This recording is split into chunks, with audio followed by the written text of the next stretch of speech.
Bon après-midi, Madame, Messieurs. J'ai le plaisir de vous accueillir chaleureusement à cette conférence de presse commune, ensemble avec le président de Civicol, Émile Acher.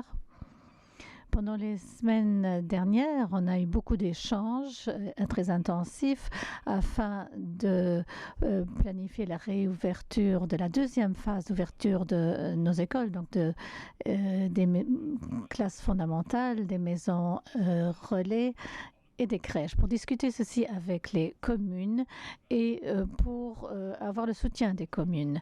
C'est une décision difficile de fermer les écoles et c'est tout aussi important de rouvrir les écoles. Et depuis hier, il y a pour la première fois de nouveau de la vie dans les écoles.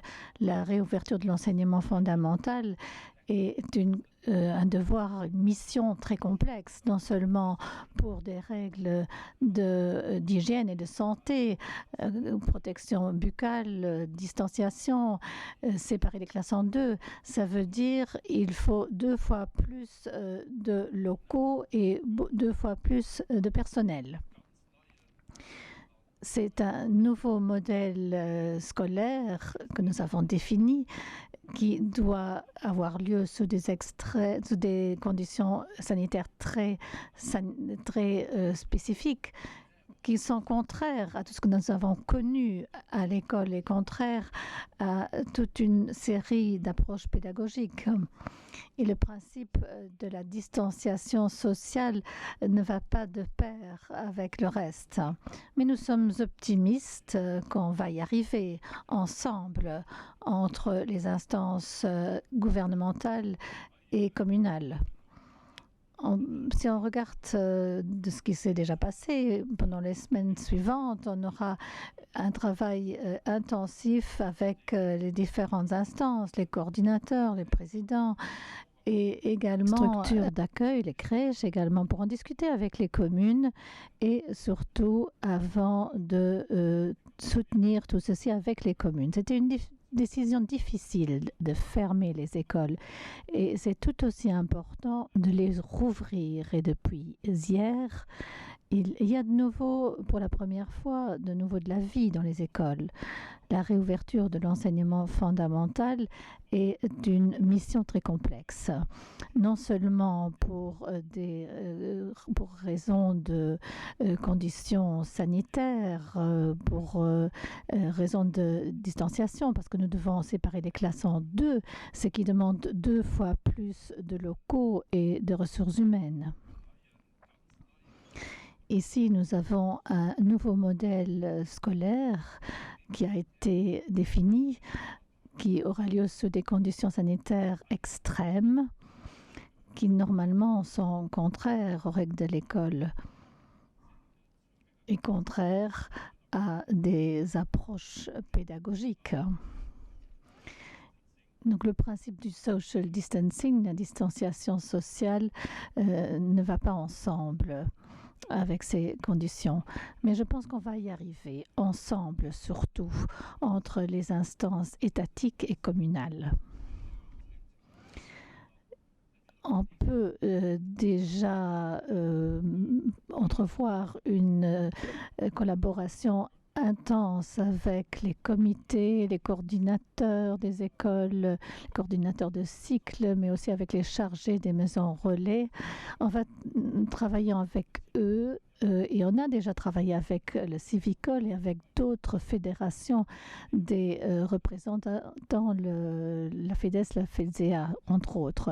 Et on a eu également pas mal de discussions. On a consulté des parents, on a eu beaucoup de discussions privées avec des personnes, des élèves, des équipes aussi. On a consulté des médecins, des chercheurs, des psychologues.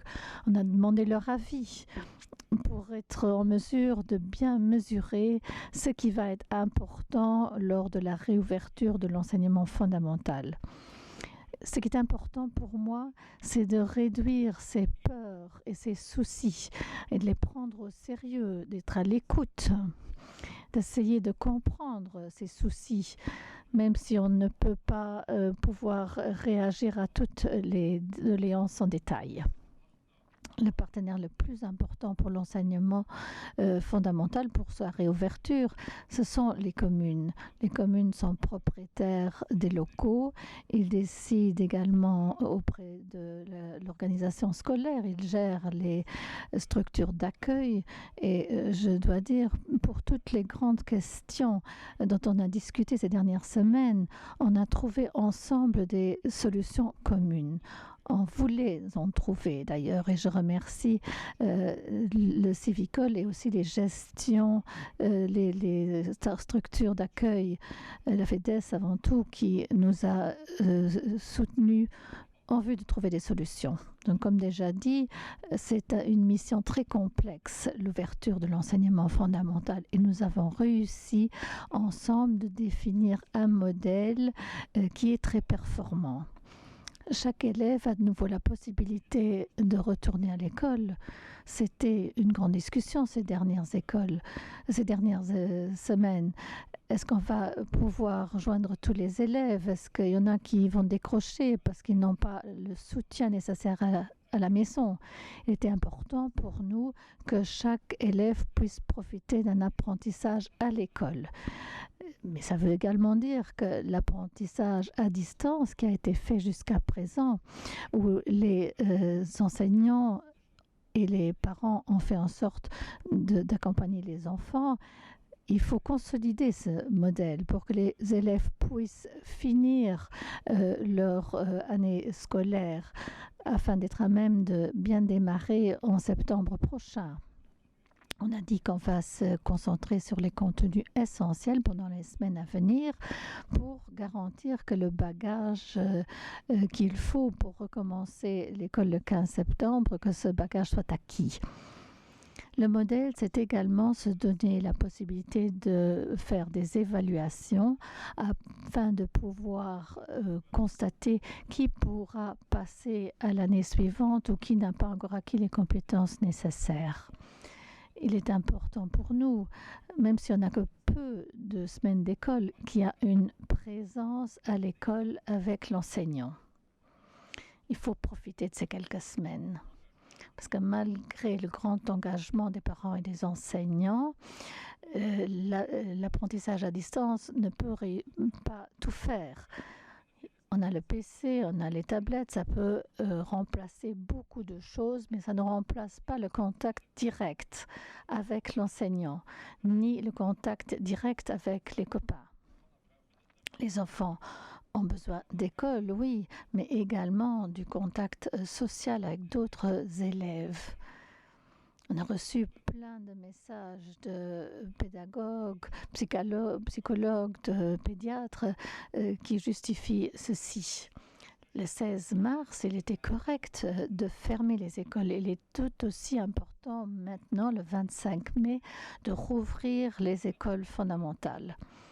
Non seulement pour l'école et son rythme scolaire, non seulement parce que nos enfants ont le droit à l'enseignement, mais aussi parce qu'à un moment, ce n'est plus très sain pour les enfants quand ils sont à la maison pendant des semaines, sans pouvoir sortir, sans pouvoir leurs amis, sans pouvoir voir leurs enseignants, sans scout, sans jeu, etc.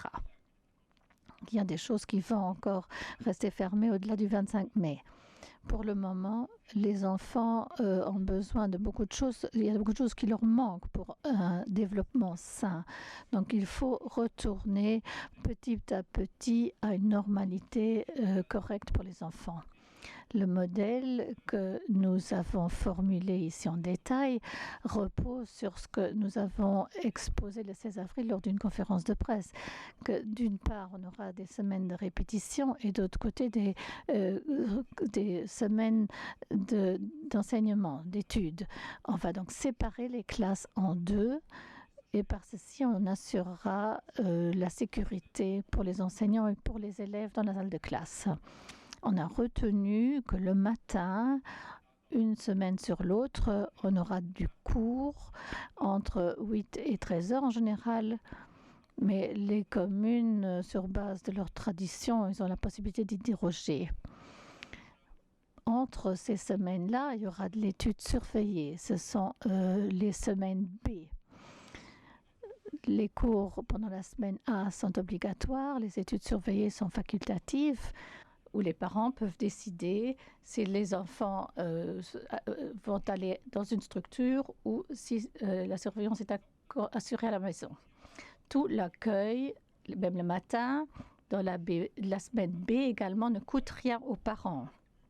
Parce qu'ici, nous avons normalement aussi des plages d'accueil et l'école est gratuite. Donc les plages étaient gratuites jusqu'à maintenant, donc ça continuera à être gratuit. Pour ce qui est des locaux, pendant la semaine A, tout se fait à l'école. Le cours du matin et l'accueil de l'après-midi. Dans la semaine B, tout se fera à la maison relais ou dans d'autres infrastructures que la commune essaie de rendre disponibles. Par exemple, des infrastructures du sport, de la culture, de l'école de musique, etc. L'écolier reste dans le bâtiment, dans la même salle, dans le même groupe. Donc sur la semaine A et B, l'élève reste dans le même groupe. Le matin et l'après-midi, il est toujours dans le même groupe. Donc il ne faut donc pas craindre que les élèves soient séparés à l'école et qu'il y aurait d'autres groupes dans la maison relais. Non, pendant les semaines, on reste toujours dans le même groupe. Ce sont des groupes relativement petits qui ne se mélangent pas avec des élèves d'autres groupes, d'autres classes. Un détail encore concernant la première semaine, la semaine du 25 mai, on va démarrer les groupes A et B ensemble. Les uns viennent 2 jours, les autres 3 jours, parce qu'il est important pour nous que l'ensemble des enfants aient la possibilité d'avoir un premier contact avec la réalité scolaire avant les vacances de Pentecôte. Même s'il faut utiliser les premiers jours pour préparer les enfants à ce retour. Donc le premier jour ou les premiers jours en particulier, on va regarder en arrière sur ce qui s'est passé, sur ce que les enfants ont vécu, sur ce que le Covid a fait au monde et aussi au monde des enfants. Et ceci pour assurer que les enfants ont bien assimilé et compris la situation.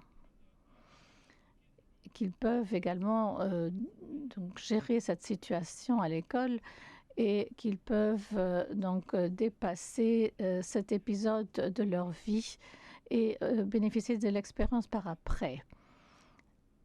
Les enfants doivent évidemment s'habituer évidemment à la reprise de l'école. C'est différent que ces dernières semaines à la maison. Et c'est différent aussi des semaines à l'école avant le 16 mars. Après les vacances scolaires, avant les vacances de Pentecôte, le rythme A et B recommencera.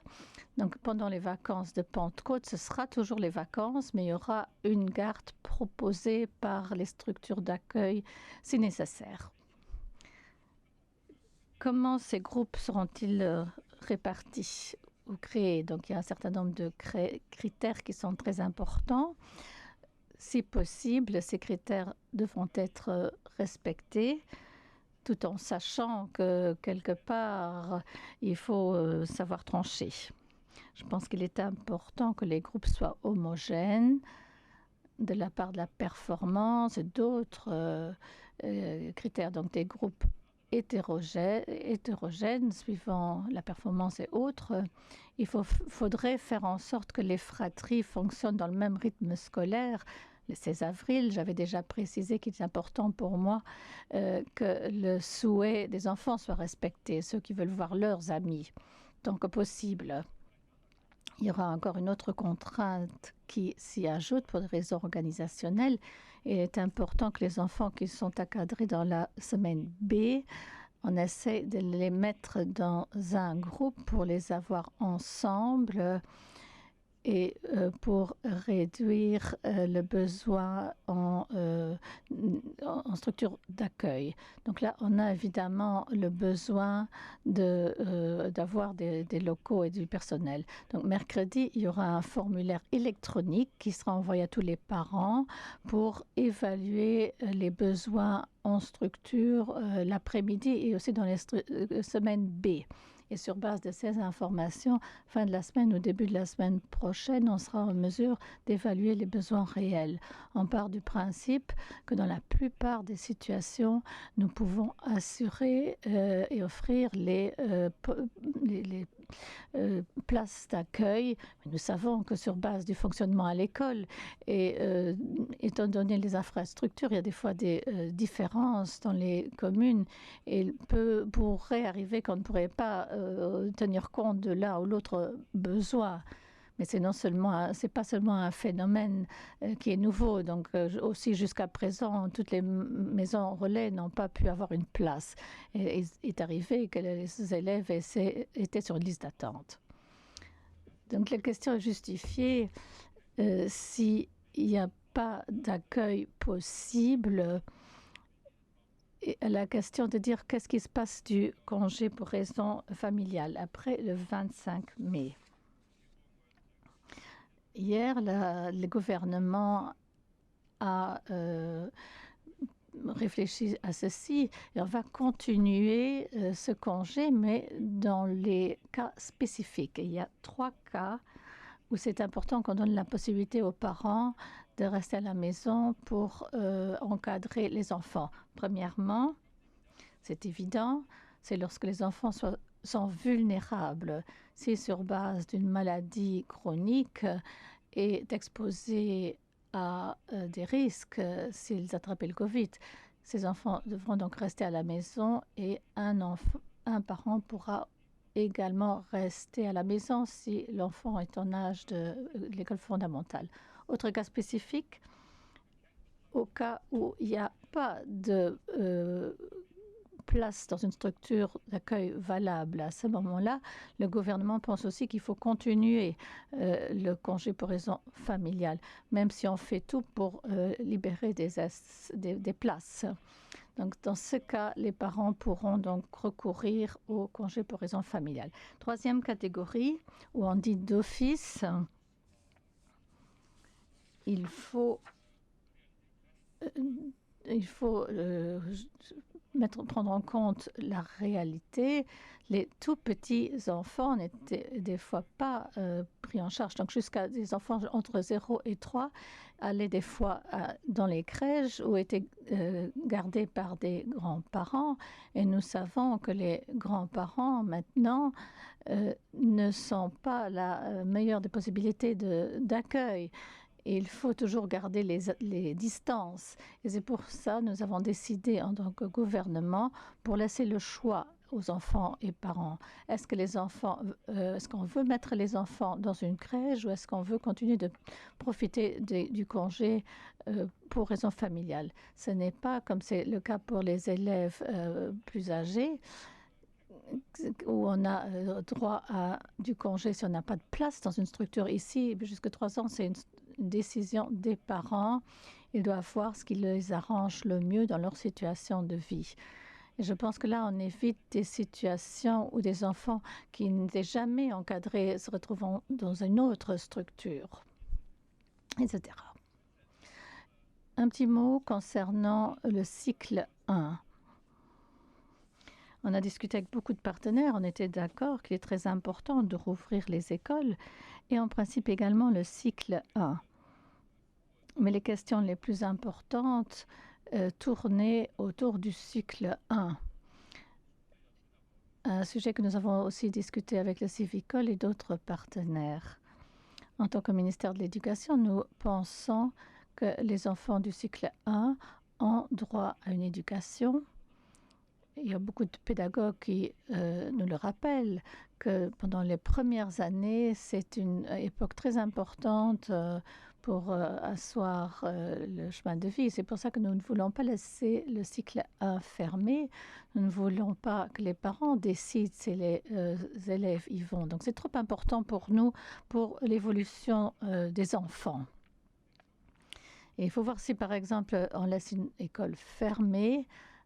Alors, ce n'est pas les quelques semaines, plus ou moins, de cours, mais il s'agit du fait que depuis mars jusqu'en septembre, il y aurait plus eu d'école pour ce genre d'enfants.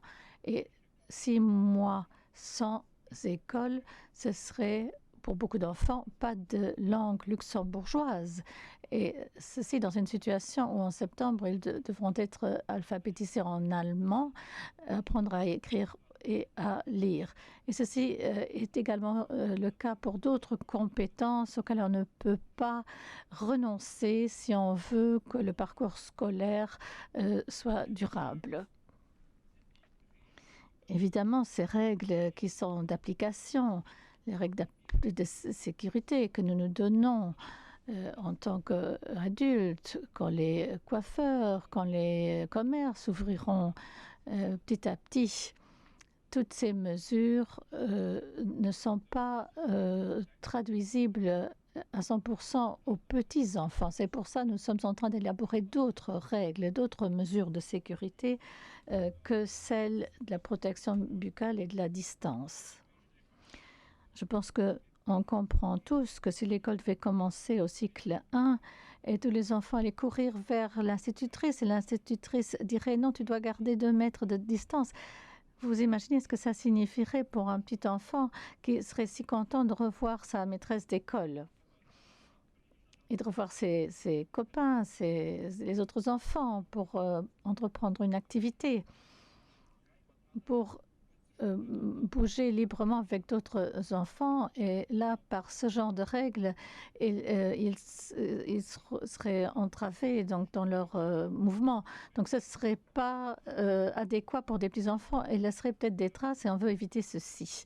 C'est pour ça que nous sommes en discussion avec la direction de la santé et le Conseil supérieur des maladies infectieuses pour analyser plus en détail la situation au cycle 1 et voir si on peut avoir d'autres règles. Et la piste est que nous voulons définir des petits groupes qui, vers l'extérieur, sont très isolés, très séparés, pour qu'à l'intérieur, il peut y avoir un environnement qui va un peu plus loin, un peu un fonctionnement comme à la maison, où on renonce un peu aux gestes barrières, parce que c'est un petit groupe et parce qu'il y a une séparation stricte vers l'extérieur. Donc nous sommes à la recherche de solutions possibles avec le ministère de la Santé et je pense qu'on les trouvera dans les semaines à venir parce que les petits-enfants aussi ont le droit à l'éducation et c'est notre devoir de leur assurer une éducation. Un mot sur l'éducation précoce qui est facultative. Avant le début de cette année scolaire, les parents ont décidé s'ils allaient y mettre leurs enfants.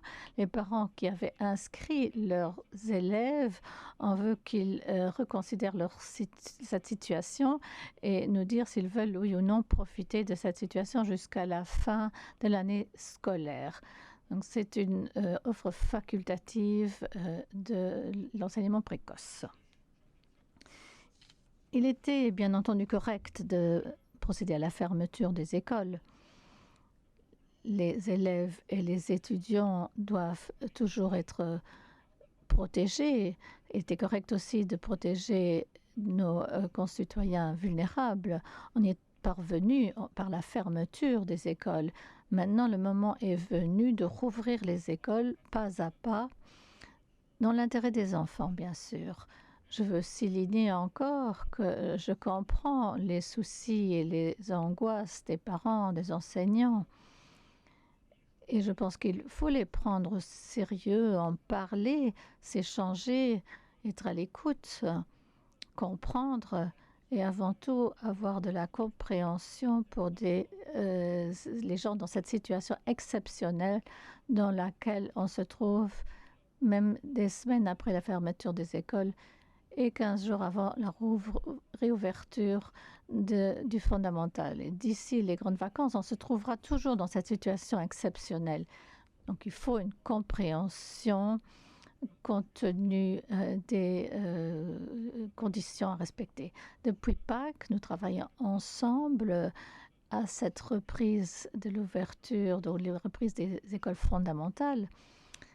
Nous souhaitons que les écoles ouvrent dans les meilleures conditions possibles, des demi-classes, des bouffes ou des foulards qu'on donneront aux enfants et aux enseignants, qui sont bien sûr libres de prendre une autre protection. On donnera du désinfectant, etc., et les dispositions de sécurité. On fait tout cela pour que les enfants et les enseignants restent en bonne santé. Il est important de préparer les enfants correctement à cette reprise. Les enfants comprennent ce qui se passe à l'extérieur. Ils n'étaient pas dehors pendant les semaines. Et au départ, ça leur fera bizarre quand ils sortiront. Et ça leur fera encore bizarre d'aller dans les bâtiments scolaires. Donc, c'était important de les soutenir. En général, ils sont contents de retourner à l'école. C'est l'écho que je reçois de beaucoup d'enfants. Et ils voudraient déjà retourner à l'école maintenant plutôt que plus tard. Moi-même, hier, j'ai pu me représenter cette situation, j'ai pu voir les étudiants de première qui sont retournés à l'école. Il y a un certain nombre qui sont allés à l'école, sauf les vulnérables, et il y avait une ambiance positive. Ils étaient contents de retourner à l'école, et on a senti cette ambiance positive tant auprès des élèves qu'auprès des enseignants. Et chacun attend impatiemment de faire une vraie normalité à partir de ce premier pas. Beaucoup d'enfants, beaucoup d'enseignants, ainsi que les parents seront contents d'avoir la rentrée. Et le plus bel effet de cette crise Corona, c'est que nous nous rendons compte combien l'école est important et l'apprentissage en commun, combien c'est important. Après tant de semaines, ce n'était plus possible. Le chemin de retour à l'école est long et complexe, compliqué, mais très important pour nos enfants. Comme déjà évoqué, nous avions une très bonne collaboration, très bon échange et compréhension ces 2 dernières semaines lors des discussions avec les représentants des écoles et civicoles. Nous avons révisé pas mal de choses de ce qu'on pensait au niveau étatique, et je pense que les communes aussi ont changé un peu de perspective par rapport au début. Et je suis contente d'annoncer ici que oui, les instances communales et étatiques travaillent ensemble pour que cette rentrée dans le fondamental et les maisons relais fonctionnent le 25 mai. Même si d'ici là, il y a encore pas mal de choses à faire, même surtout au niveau de les communes. Merci, Monsieur le Ministre. Merci pour la bonne collaboration ces dernières semaines. On s'est vu plusieurs fois par semaine. Nous avons des groupes de travail où il y avait également on a eu du feedback des éducateurs dans ces groupes. Et il y a pas mal d'aspects techniques qui ont été clarifiés. C'était relativement simple pour nous parce que vous savez qu'on a fait une application pour les bourgmestres dès les premiers jours de la crise. Donc nous sommes en contact permanent avec les bourgmestres. Beaucoup de questions sont rentrées, aussi des interrogations, mais aussi des propositions de solutions. Nous avons tout fait, tout considéré dans nos propositions, et nous avons pu ainsi solutionner pas mal de problèmes. D'autres ont été diminués, si bien qu'on est arrivé à un résultat. Il avait été déjà dit par le ministre avant que le rôle des communes doit être plus important. Ça commence par l'organisation du transport, de l'accueil. Nous sommes ceux qui gèrent les bâtiments, qui assurent les infrastructures, qui font partie des écoles, des maisons relais. Et c'est pourquoi on a dû se préparer. Donc, notre souci était donnez-nous du temps pour nous préparer. On ne veut pas se précipiter.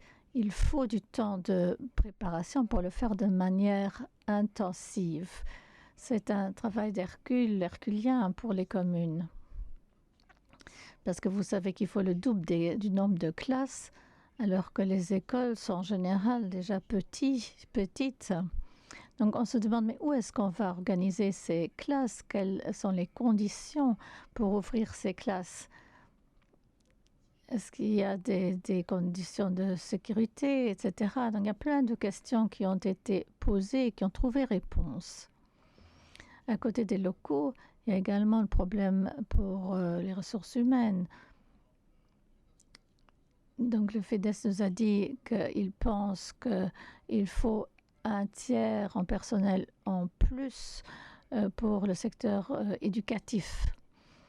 Nous essayons de discuter avec le personnel pour voir pour ce travail, pour ceux qui ont un travail partiel, de remonter le nombre d'heures pour pouvoir assurer donc l'encadrement jusqu'à 18h le soir. Donc il y a des discussions positives en cours. Question qui se pose encore, c'est le transport scolaire dans les communes où transport en bus est assuré. Comment régler ceci? Il faut de la séparation entre les groupes. Le groupe A doit être transporté de manière séparée du groupe de répétition. Donc on a déterminé que pour le transport, les communes sont obligées, comme ça a été le cas maintenant, de véhiculer les enfants des différents groupes, du premier groupe, mais nous cherchons des solutions pour transporter le deuxième groupe. Dans notre commune, il y a 17 villages, il y a des enfants auxquels il faut 40 minutes dans un bus pour arriver à l'école. Donc c'est problématique de trouver des alternances. Donc il y aura en partie une nécessité d'avoir le double de bus.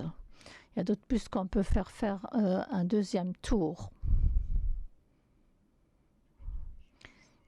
Il y a des corps qui sont facultatifs pour le groupe B, donc peut-être qu'ils arriveront en retard.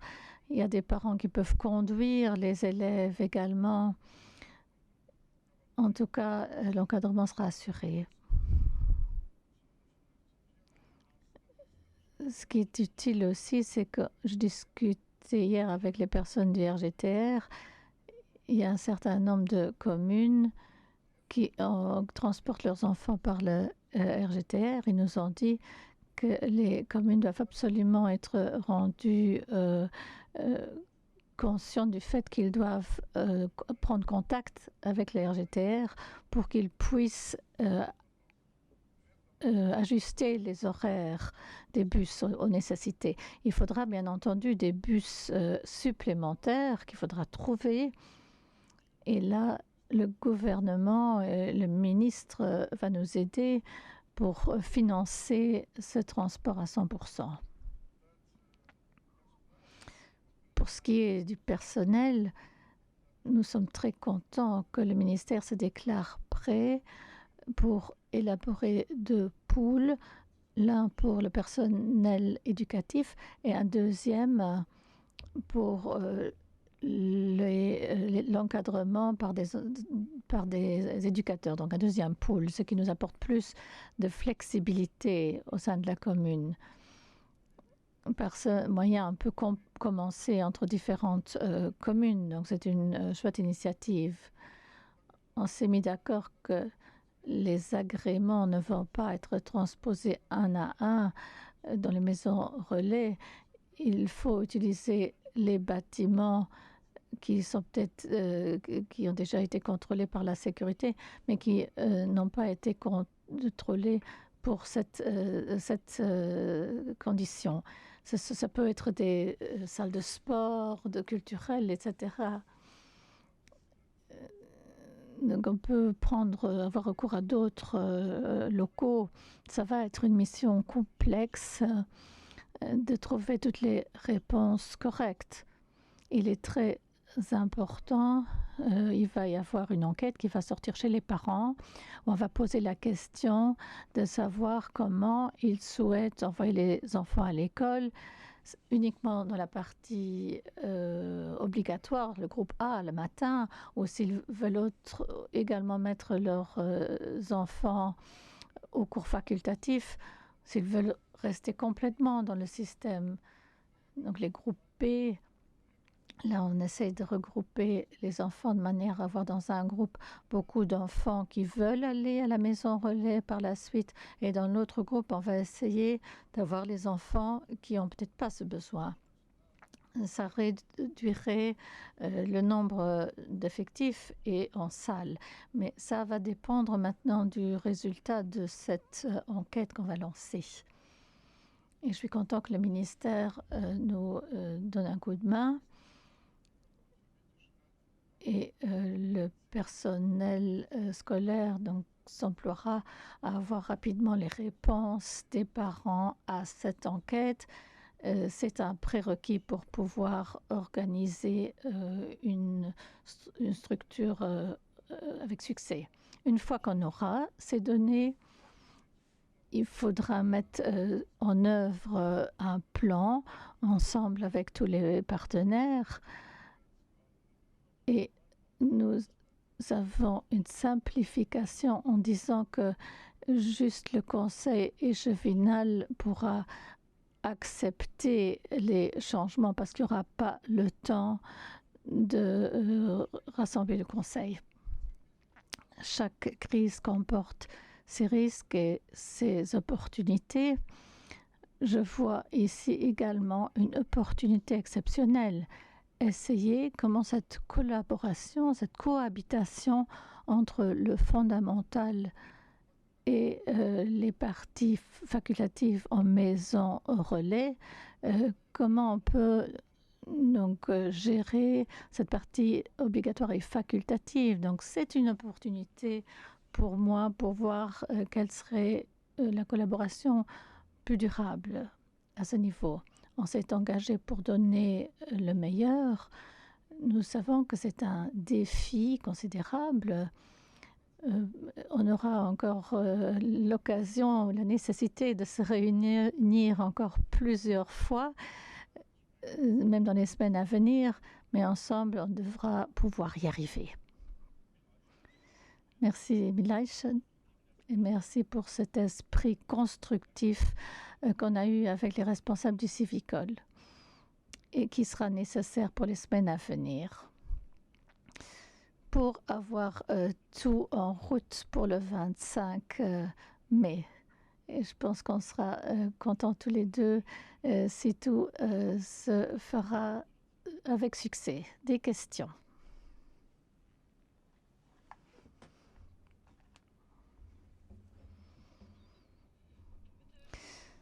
Bon après-midi. Question à Monsieur Maïch. Difficile de lire. Pendant la semaine dernière, vous avez présenté les premiers résultats d'une enquête sur la virologie. Donc, il a été constaté que les enfants sont des transmetteurs tant que le sont les adultes. Est-ce que vous connaissez cette étude? Et si oui, qu'en pensez-vous? Et est-ce que vous vous en êtes inspiré pour votre planification? Je ne veux pas faire comme Madame Merkel qui s'est montrée peu réjouie de cette étude. Ce n'est pas à moi de commenter des études scientifiques. Vous m'avez demandé est-ce que vous connaissez cette étude? Oui, je la connais, je ne l'ai pas lue. J'ai lu pas mal de choses sur cette étude. Et ça confirme les questions que nous nous sommes posées ces dernières semaines et auxquelles on n'a pas encore de réponse. Quand nous avons fermé les écoles, il a été dit que les écoles étaient le vecteur principal de transmission du virus. C'est pour ça qu'il fallait fermer les écoles. On pensait qu'un grand problème aurait été réglé. Si j'entends ceci, on ne dit même pas que les enfants transmettent plus facilement, plus gravement que les adultes, mais que ce serait de la même manière. Mais même il y a des gens qui mettent en question cette donnée. D'autres chercheurs soulignent que des patients qui ont été testés positifs, que ça a été testé sans qu'il y a très peu d'enfants qui sont positifs. Et ça se recoupe avec l'expérience que les enfants, en général, ne présentent pas de symptômes, même s'ils sont testés positifs. Donc je pense que ce résultat, on ne peut pas le limiter on doit le limiter aux enfants asymptômes, mais pas à l'ensemble des enfants. Mais ce n'est pas le travail d'un homme politique de commenter des études scientifiques. Il y a plein de choses que nous ne savons pas et ça le confirme. Nous devons apprendre à cohabiter avec le virus pendant les mois à venir, sauf s'il y a vraiment une surprise. Peut avoir une surprise, mais à part ceci, pendant les mois suivants et même jusqu'en 2021, il faudra travailler avec d'autres moyens, avec d'autres règles, utiliser notre comportement pour stopper le Covid. Et là, c'est très important de comprendre comment se répand le Covid-19. Et également comment il se transmet par les enfants, par les structures d'accueil, etc. Donc ce n'est pas tranché sur base de cette étude-là. Il y a eu d'autres études qui ont en fait montré le contraire. Mes enfants, même s'ils sont positifs, n'ont pas de symptômes en général. Donc certains disent que les enfants sont contaminent moins que les adultes. RTL, première question. Il vous faut un tiers de personnel en plus. D'abord, vous allez demander aux enseignants de remonter le nombre d'heures s'ils travaillent à temps partiel. Quelles autres mesures vont être prises? Est-ce que vous contacterez des personnes qui sont déjà à la retraite ou en congé parental? Ou contacterez-vous éventuellement des étudiants? Constituerez-vous une réserve comme dans le domaine de la santé? Comme Émile Eichert l'a dit auparavant, il y aura 2 réserves de constituer. Une pour assurer l'éducation nationale, donc le matin quand il y a les cours, ou alors quand il y a de l'étude surveillée. Donc ça, c'est en partie avec le personnel scolaire qui est présent. Donc quand nous avons des leçons de 25 cours, donc normalement un enseignant a 23 heures, donc 23 leçons. On leur demande de faire 2 heures supplémentaires. La large majorité des enseignants est prête à le faire. Donc on aura plus d'heures pendant lesquelles on pourra travailler. On pourra aussi assurer qu'il ne faudra pas un deuxième intervenant à envoyer dans les classes, ce qui ne serait pas bénéfique pour des raisons sanitaires. Donc pour ce pool-là, il faudra mobiliser davantage de personnel, des gens qui travaillent déjà souvent pour l'éducation nationale, par exemple le domaine de l'apprentissage des adultes. Tout ce secteur n'est pas ouvert et on pourra avoir recours à ces personnes-là. Nous proposerons, par exemple, aux étudiants qui font des études pédagogiques et dont les cours ne commencent pas ou qui ont déjà terminé leur semestre. Donc, ces étudiants-là, on pourra leur offrir des contrats d'étudiants et utiliser leurs compétences. Pour le moment, nous utilisons déjà des stagiaires, par exemple, pour aider à l'apprentissage à distance. Ce sont des pistes pour recruter du personnel supplémentaire pour le volet école. Nous constituerons également un deuxième pool de la même manière pour les gens qui vont intervenir pendant les après-midi et dans les maisons relais. La règle sera, un petit groupe sera dans un même endroit avec un éducateur. Alors, à ce moment-là, on ne peut pas le réaliser avec le personnel existant, donc il en faut davantage. Donc, je pense que si monsieur parle d'un tiers, ce n'est pas exagéré. Il y a un certain nombre de pistes que nous suivrons. Nous avons parlé avec les fédérations des crèches privées et foyers de jour privés. Leur activité n'a pas encore reprise, pas pour les élèves scolarisés en tout cas. Il y aura donc moins d'élèves dans ces crèches parce qu'il faut de nouvelles conditions de sécurité, si bien que ce personnel pourra éventuellement être à disposition. C'est l'une des pistes. Certaines communes assurent des activités de vacances pendant l'été où ils utilisent des étudiants avec un brevet d'animateur qui animent les colonies de vacances. Donc ce type de personne pourra être utilisé parce qu'ils ont peut-être une formation ou un diplôme universitaire qui pourra s'y prêter. Donc ce genre de personnes, on peut les mettre dans un pool pour correspondre donc aux besoins réalisés. Mais ces besoins, on les connaîtra uniquement à partir du moment où les parents nous auront rendu les inscriptions. Là, on verra exactement quel sera le besoin en personnel. On a également une possibilité que des personnes qui viennent du domaine des maisons relais et qui veulent peut-être travailler peut-être à 40 heures, on pourra donc les utiliser dans les classes B pour avoir davantage de flexibilité. Une question pour le congé pour raison familiale. Donc pour les enfants vulnérables, est-ce que les enfants doivent être soignés à la maison ou gardés à la maison ou pas? Et vous dites si l'enfant n'a pas de place, donc est-ce que les parents qui veulent garder leurs enfants, est-ce qu'ils ne vont pas ne pas faire le nécessaire pour trouver une place? Comment prouver qu'on a fait le nécessaire pour trouver une place? Ça, on le prouve en remplissant ce formulaire, en disant oui, je veux profiter de cet encadrement, que ce soit le matin, l'après-midi ou les deux.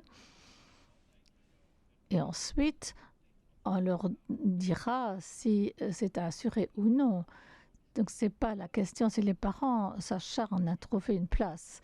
Les enfants vont dire j'ai besoin d'un encadrement, et puis on verra si ça peut être assuré pour cet enfant, oui ou non. Et s'il y a en fait une réponse négative de la part de la maison relais, alors seulement c'est cette possibilité pour les parents de prendre le congé pour raison familiale. On attend les questionnaires, les réponses. Première question, c'était pour les enfants vulnérables, n'est-ce pas? En tant qu'éducation nationale, on ne va pas décider qui est vulnérable et qui ne l'est pas. Donc pour le personnel, donc pour les enfants, les parents ou les enseignants prennent l'initiative pour considérer quelqu'un comme personne vulnérable. Donc il faut une démarche, il faut aller chez le médecin, demander un certificat de vulnérabilité, ce qui rend possible le fait que l'enfant soit dispensé de la présence à l'école et pourra être encadré à la maison. Ceci permettra aussi de demander le congé pour raison familiale si nécessaire au cas où l'enfant restera à la maison. Donc ce ne sont pas nous qui décidons quel enfant viendra et quel enfant ne viendra pas. Ce sont les médecins qui prendront cette cette décision. La même chose vaut pour les enseignants qui sont vulnérables, qui iront chez le médecin pour se demander un certificat. Question au civicole. Pour que le congé puisse rester possible, on a eu des discussions et on pense que certaines communes n'auront peut-être pas assez de locaux ou de ressources humaines pour avoir un encadrement, et si bien qu'on aura toujours cette possibilité de recourir à ce congé pour raison familiale. Deuxième question. Certains experts disent que ça a été observé que lors du confinement, le nombre de violences domestiques augmente dans les ménages, même auprès des enfants. Souvent à l'école, on remarque la violence chez les enfants. Maintenant, les enfants n'étaient pas à l'école. Comment va-t-on remarquer maintenant que les enfants ont été l'objet d'une telle violence? Comment on le verra à l'école? Ceci, c'est une préoccupation qu'on a fait dès le départ. Veiller à ce que les enfants qui sont dans des conditions, des situations précaires et qui ne sont pas suivis par la famille, comment faire pour assurer la prise en charge du mieux possible? C'était pas toujours possible à cause des restrictions au niveau des distances, mais nous avons toujours essayé depuis des semaines de rendre ceci possible. Donc, quand il y a par exemple de l'agressivité dans une famille, il y a des intervenants extérieurs qui sont venus dans la famille.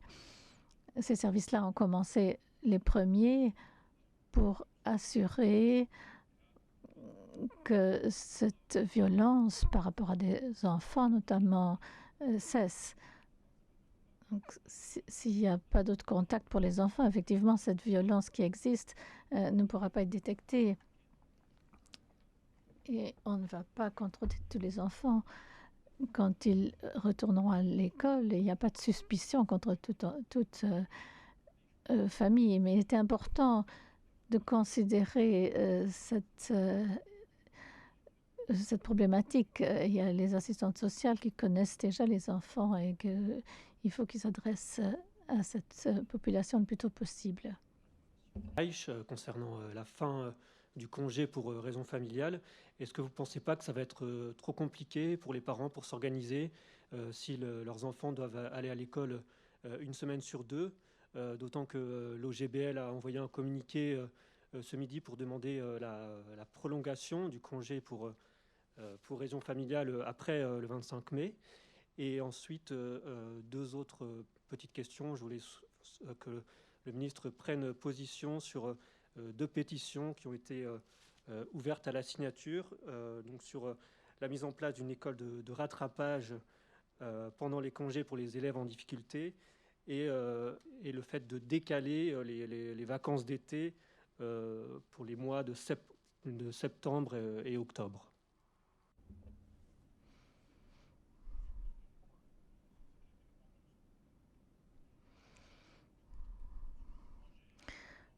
Pour ce qui est du congé pour raison familiale, il est important pour nous de ne pas laisser les familles seules.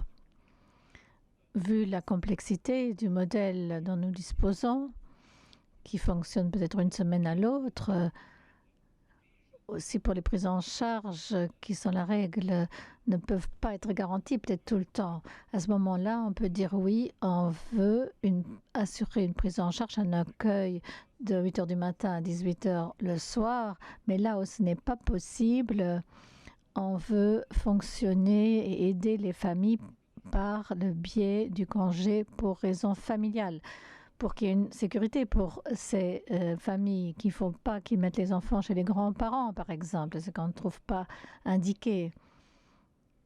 Ou alors ils risqueraient que les parents mettent beaucoup d'enfants chez un voisin, les rassembler chez un voisin. Donc ce serait contraire aux règles qu'on a établies pour l'école.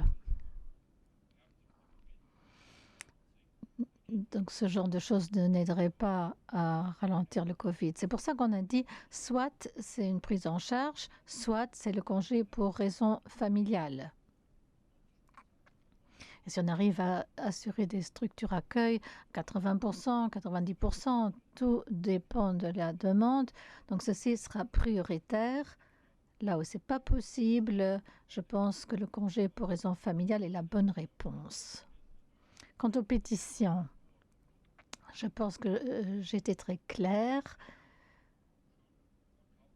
Je n'aime pas changer les dates des périodes de vacances scolaires. Donc je n'aime pas trop ce décalage des vacances d'été. Dès le premier jour de cette crise, il était important pour moi que nous avons des règles pour l'année scolaire et qu'on ne se donne pas des mauvaises possibilités de départ pour le 15 septembre. Mais on ne sait pas maintenant quelle sera la situation au 15 septembre. On espère que la situation sera différente de celle qu'on a maintenant. Donc on espère que ces mesures-ci compteront jusqu'au 15 juillet et qu'au 15 septembre, on pourra recommencer sous des conditions plus normales. Et ce que j'aimerais dire, c'est que l'essentiel, c'est qu'au 15 septembre, il y a un nouveau départ.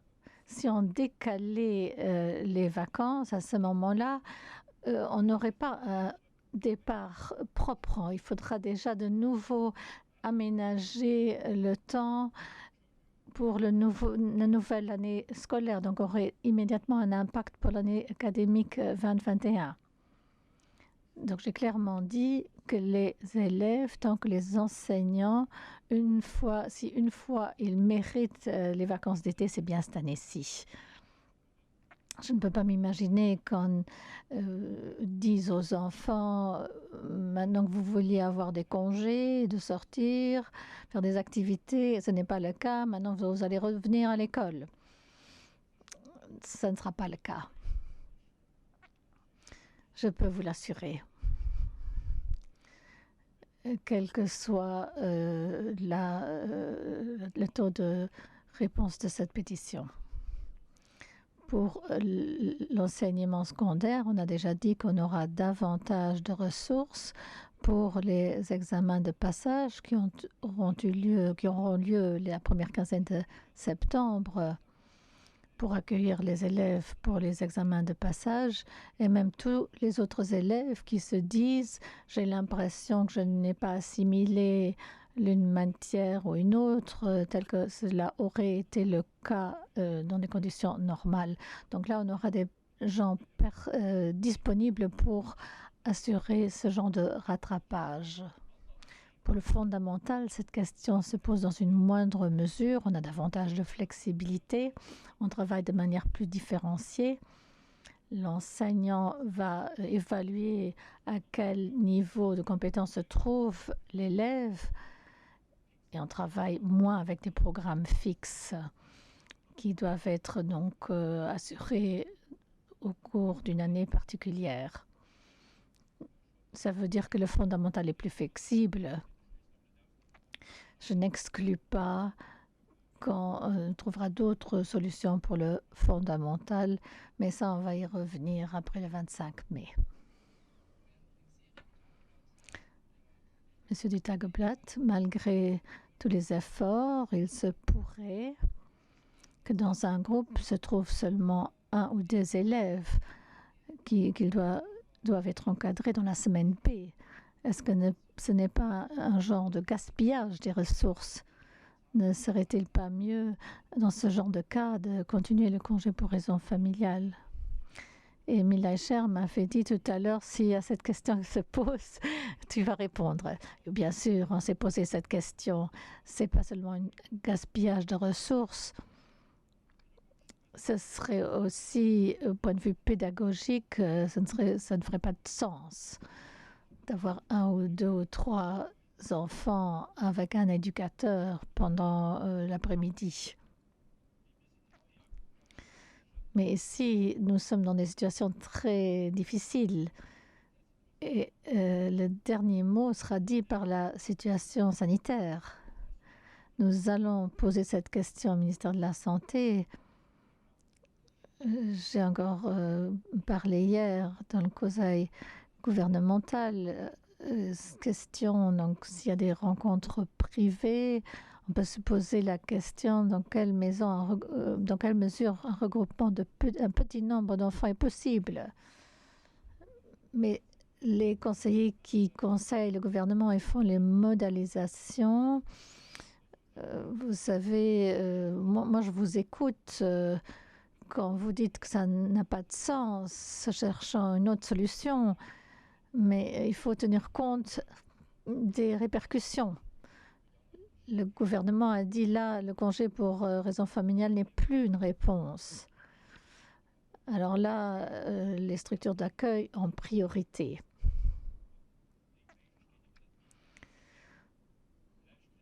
Donc c'est uniquement s'il n'y a pas cette possibilité de structure d'accueil qu'on peut utiliser le congé. Donc on essayera de bien répartir ou séparer ces groupes. Par exemple, au lieu de séparer un groupe en 10 et 6, on pourrait avoir un groupe 8. À ce moment-là, un groupe ne devrait peut-être pas être pris en charge si les parents ne les inscrivent pas. Mais ça, c'est suite à notre enquête qu'on aura réponse à ça. Question de la radio 100,7. Monsieur Eicher, vous avez dit pas dans toutes les communes, les questions, les détails pourront être réglés. Plus de détails. Dans combien de communes il n'y aura pas moyen de régler ce problème d'ici la rentrée? Ça dépend encore très fort de cette enquête. C'est pour ça qu'on lance cette enquête, pour essayer d'éviter ce problème. Le groupe qui profite du cours reste tel quel. C'est pour ça qu'on a les locaux. Ce problème est plutôt un problème lors des autres semaines. Ça ressemble un peu à la question qu'on avait avant. Si on ne peut pas recouper, alors il faudra probablement aller vers la solution que là où il y a le plus d'élèves, on assure d'abord les cours avant de se retrouver peut-être avec un ou deux enfants. Nous essayons d'éviter cette situation par tous les moyens. J'ai déjà mené des débats à ce sujet, par exemple avec notre personnel. Et les gens étaient très compréhensibles. Ils ont dit oui, on ne pensait pas venir travailler plus, mais on se rend bien compte que c'est une situation de défi. On a eu moins de stress pendant quelques semaines, donc là on va donner un coup de main. Il ne faut pas sous-estimer la volonté des personnes. Je pense qu'on réussira à mobiliser dans cette situation particulière plus de personnel. Je n'ai pas d'aperçu général sur la situation, donc ça sera disponible une fois les résultats de l'enquête obtenus. Question à Monsieur le ministre. Vous avez dit que vous allez écouter les acteurs. Donc j'avais des acteurs scolaires au téléphone. Il y en a qui disent que le personnel est informé, mais qu'on ne tient pas compte de leur avis. Donc, vous savez, ce matin encore, j'avais un des groupements en vidéoconférence avec les deux syndicats des enseignants du fondamental. On discute, il y a différentes opinions. Même entre les acteurs que j'ai consultés au cours des dernières semaines, il y a des opinions différenciées. Donc, il est difficile de mettre tout ça sous un dénominateur commun. Il est important pour moi qu'on ait du contact important, régulier. Et au contraire de ce qu'on dit des fois, je peux vous assurer que ce contact était régulier depuis le début de cette crise.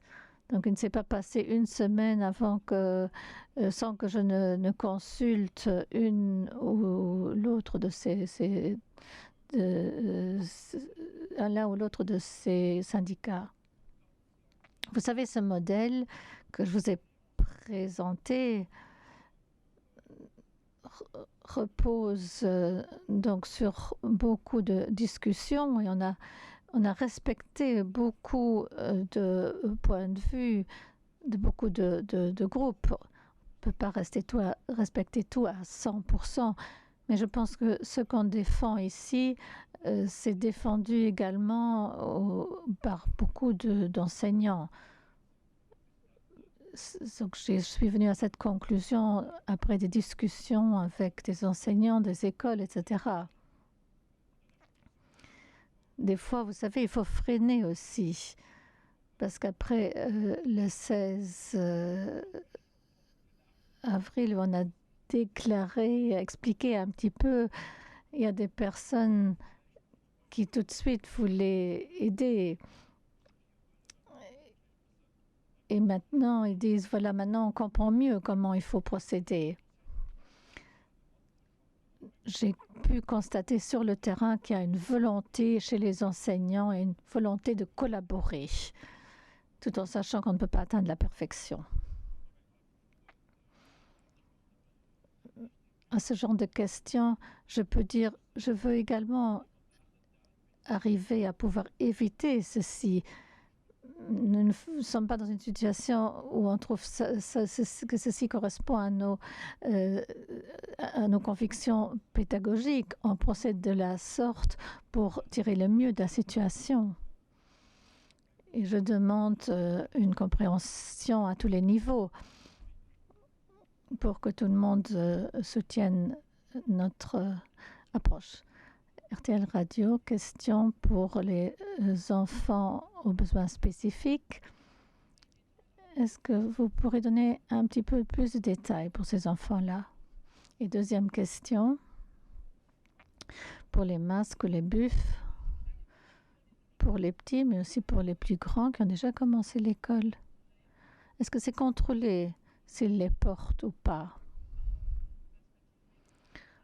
Comment assure-t-on qu'ils respectent cette condition? Hier, je me suis rendue au lycée des arts et métiers pour voir comment la rentrée se faisait. Je me suis retrouvée dans une classe d'élèves de première. J'ai eu un bref échange avec eux pour avoir un peu une idée de l'expérience qu'ils ont eue ce jour-là. Et l'enseignant était justement en train d'expliquer comment il faut porter ces masques. Quel est le bon moyen, qu'est-ce qu'il ne faut pas faire, et comment mettre le foulard, etc. Il y avait une moitié de la classe, l'autre moitié était à côté. Il y avait un vidéo stream du cours dans la classe à côté. Je pense qu'il faut s'habituer à ces nouvelles règles. C'est important durant la première semaine. C'est pour ça que pendant la première semaine, il faut s'habituer à toute cette situation de corona. Pas seulement ce qu'ils ont vécu les semaines dernières, mais aussi le nouveau fonctionnement pour que les élèves assimilent cette situation. Il est évident que les enseignants et les éducateurs, tout le personnel joue un rôle. Ils doivent assurer que tout le monde respecte ces règles. Et s'ils voient un écolier qui n'a pas de protection buccale ou de masque, alors il faut leur dire qu'ils doivent le porter. Faisons une différence entre deux choses, parce que c'est une question qui se pose souvent au niveau des enseignants. On a une obligation de moyens ici. Il faut s'assurer que tout est fait pour assurer la sécurité des enfants et des adultes, enseignants et éducateurs. Or, nous savons qu'une sécurité à 100% n'est pas possible. Ça n'existe pas. Même ici, regardez, lors de cette conférence de presse, on essaie de minimiser les risques en espaçant les personnes. Ce sera la même chose dans les écoles. Vous voyez ici, si je ne respectais pas les règles, quelqu'un viendrait et me taper sur les doigts. Si quelqu'un aurait été infecté malgré le fait qu'on a respecté les règles, alors ce ne serait pas la faute à cette personne. Ça, c'est le message qu'on doit donner aux professionnels. L'enseignant doit rendre attentif l'élève au respect des mesures. Ce n'est pas seulement la protection buccale, c'est aussi désinfecter les mains, etc. Mais ces enseignants ne seraient pas responsables au cas où il y aurait quand même une infection.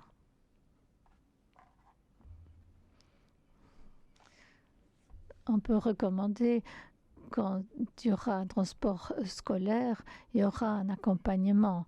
Et à l'entrée du bus, on leur dira tout de suite qu'ils mettent leur bus. Parce que dans le bus, c'est un endroit plus petit. Donc c'est là que le risque d'infection est le plus élevé tout au long de la journée. Et c'est pour ça que je pense qu'il est important d'avoir un personnel d'accompagnement dans le transport dès la première minute.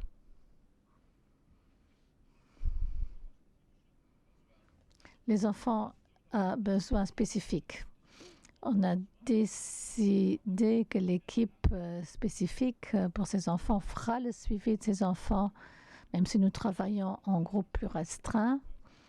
Donc ce soutien viendra par heure dans les deux groupes, tant les semaines A que les semaines B. On aura le même encadrement dans la semaine B, tel que c'était jusque maintenant à l'école. Les enfants qui ont été à l'école dans un centre de compétences, la situation est plus complexe encore. Il faut définir d'abord les mesures de sécurité. On définit ces mesures pour le moment, pour voir comment garantir la sécurité et ajuster les conditions en fonction des besoins de ces enfants. Il faut y ajouter que s'il y a des besoins spécifiques, il y a en plus une vulnérabilité de ces enfants à laquelle il faut faire attention. Il faut voir comment assurer un enseignement à distance si nécessaire. Donc cela vaudrait une conférence de presse à part pour traiter ce genre de problème. Mais nous sommes en train de travailler de manière très intensive pour définir des règles. Et on aimerait que ces centres de compétences recommencent bientôt sous des conditions normales. J'ai une question comme envoyé du vote et je veux la poser. Question de Madame Kantenbein. Comment est-ce que vous avez réglé le problème de filmer, je pense, si j'ai bien compris, de l'apprentissage à des distances? Pour le moment, il faut savoir que c'est toujours en préparation, et cet apprentissage à distance va encore se faire pendant 15 jours. Et il y a toujours des enseignants qui font du streaming pour assurer leur enseignement. Et ça nous a aidé beaucoup grâce à ces possibilités digitales. Et il y avait donc des espèces de cours plus ou moins normales plutôt que de donner des devoirs à faire. Simplement. De ceci, c'est une forme dont on s'est servi jusqu'à maintenant. À l'avenir, il faudra peut-être ce genre de possibilité par la suite. Point de vue juridique, on l'a fait contrôler. Il n'y a pas de souci, ça peut se faire ainsi. Il est clair aussi que la personne qui se fait filmer l'enseignement ou nous, en tant que ministère, on a des droits, bien sûr, et il ne faut pas violer ces droits. Une violation des droits serait si on filmait quelque chose sans l'accord de ces personnes et de l'utiliser sans notre accord. Si cela devait se passer, alors il pourrait y avoir des conséquences.